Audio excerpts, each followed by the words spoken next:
स्थिति होती है, वो कर्म कभी भी अशुभ फल को नहीं देता। ये विधान है गुरुमुखी होने का, ये विधान।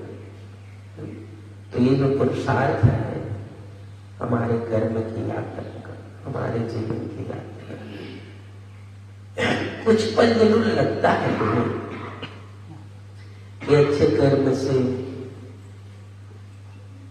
थोड़ी तकलीफ है, थोड़ा दुख है, ऐसा भले लगता है क्योंकि संसार में तो वो इसलिए लगता है। लेकिन सूली का दुख बड़ा होता है, सूली का दुख बड़ा होता है। ये सूली पर चढ़ता है उसको पता चलता है, सबको नहीं पता चलता है। तुम सूली से मुक्त हो जाते हो, बड़े धीरे धीरे यात्रा करते हो। तो गुरुमुखी होने का यही फायदा। गुरुमुखी के पास एक चीज होती है जिसको हमेशा ध्यान रखना, गुरुमुखी के पास अपनी दृष्टि और गुरु की दृष्टि होती है। एक चीज उसके पास, जो गुरुमुखी नहीं होता है उसके पास अपनी ही दृष्टि होती है, गुरु की दृष्टि नहीं होती। इतना ही अंतर है, और दूसरा कोई नहीं। तो उसका कोई शरीर में अंतर है ना किसी चीज में कोई अंतर नहीं, इतना ही अंतर है।